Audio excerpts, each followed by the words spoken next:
Приветствую любителей магнитной записи. Кассеты с лентой 4 типа я приобрел совсем недавно, буквально летом 2024 года. До этого я не был обладателем таких экземпляров, и у меня нет опыта записи на них. Такие носители и в прошлом, и сейчас были и остаются дорогими. Впервые магнитную ленту с металлическими частицами Metafine в компакт-кассетах Scotch представила американская химическая корпорация 3M в начале 1979 года. Но, однако, поскольку разработки велись и другими производителями, в том же году, но чуть позже, появились кассеты с лентой 4 типа и у других. У меня на обзоре аудиокассета Hitachi MT60 1990 года, уже с записью, предназначенная для японского потребителя. У нее прозрачный слим-футляр, не имеющий фронтальной нижней части, крышка цельная. При полном открытии одна часть упирается во вторую, что позволяет открыть его не более чем вот так. L-образный вкладыш имеет прямоугольный вырез под рабочую выступающую часть корпуса кассеты, и он с оторванным разворотом. На футляре это окно матовое. Стопперы подобны литере Y. Конкретно производством аудиокассет японская компания Hitachi Limited не занималась. В 1964 году в ее состав вошла недавно созданная Maxell Electric Industrial Company, изготавливающая элементы питания. А компания стала именоваться Hitachi Maxell. Она также использовала название Low D в качестве торговой марки, под которой продавала высококачественную аудиоаппаратуру внутри Японии.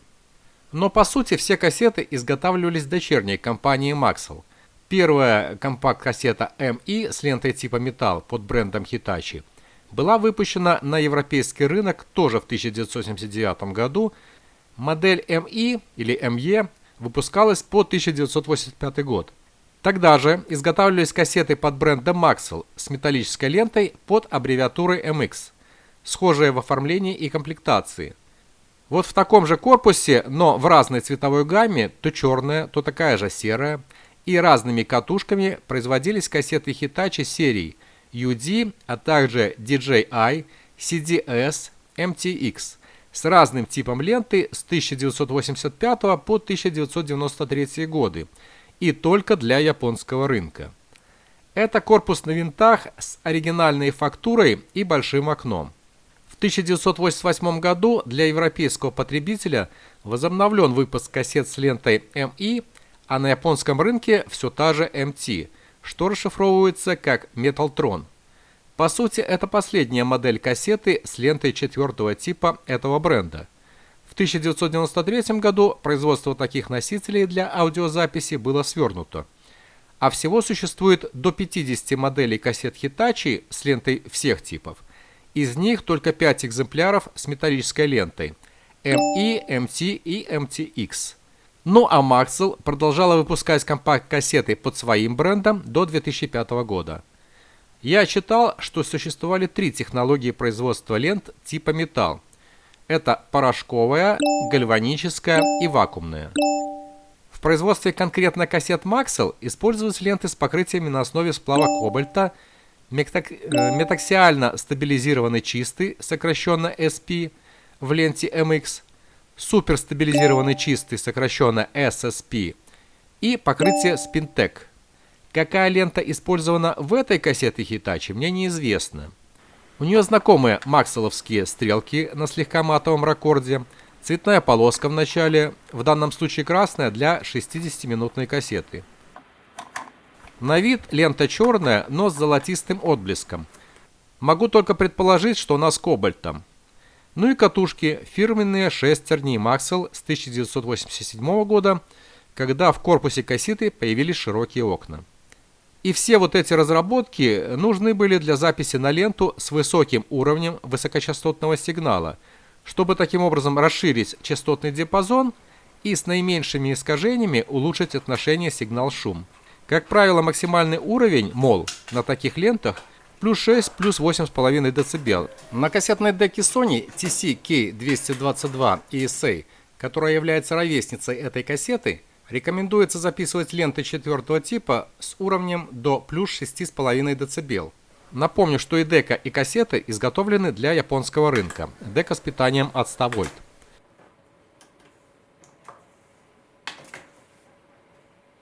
При начальных настройках магнитофона сигнал с внешнего генератора частотой 315 Гц и входящем уровне плюс 6 дБ пишется с понижением уровня до плюс 2 дБ. А высокочастотный сигнал 10 кГц фиксируется, во-первых, с разбалансом, а во-вторых, левый канал на уровне минус 4 дБ, правый 0 дБ. После калибровки ситуация не особо исправилась. Для компенсации свойств данной металлической ленты чувствительность для низкой частоты Rack Level поднял на 2 дБ, а BIOS понизил на 15%, чтобы повысить высокие частоты. Но данный экземпляр кассеты, уже бывшей в пользовании, я буду записывать с уровнем не выше 0 дБ по шкале этого индикатора, потому что в записи на ленте визуально заметны серьезные искажения сигнала частотой 315 Гц. Как видим, волны синусоиды несимметричные. При этом уровень все равно падает до 2 дБ. А высокочастотный сигнал частотой 10 кГц пишется с тем же разбалансом минус 4 дБ и минус 2 0 дБ. Протестирую запись на эту металлическую ленту одной композиции в моем любимом музыкальном стиле блюз.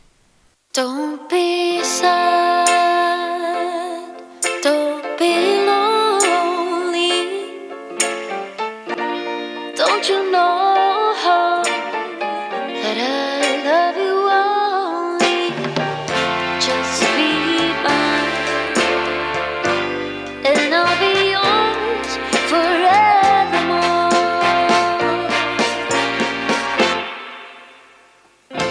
Don't shed a tear, don't hang your head and cry, for no we can make it. We can make it if we try. Just be mine, and I'll be yours forevermore.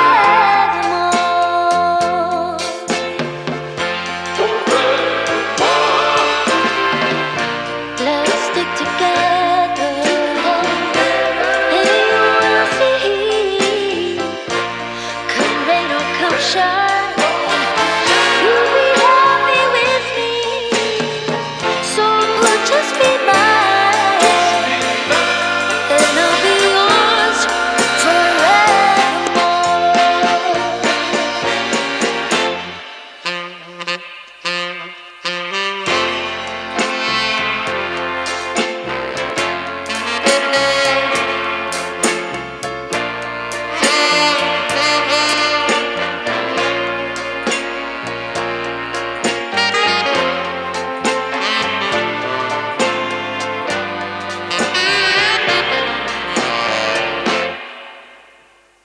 Don't be afraid, don't be in doubt. I'm telling you, baby, let's go out. Just be mine, and I'll be yours forevermore. Forevermore, baby. Just be mine, my touch. I'll be yours forevermore.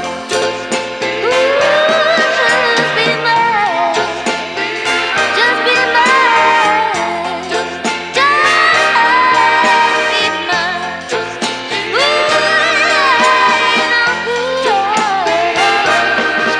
Forevermore.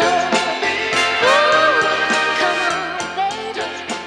Yeah, we can make it.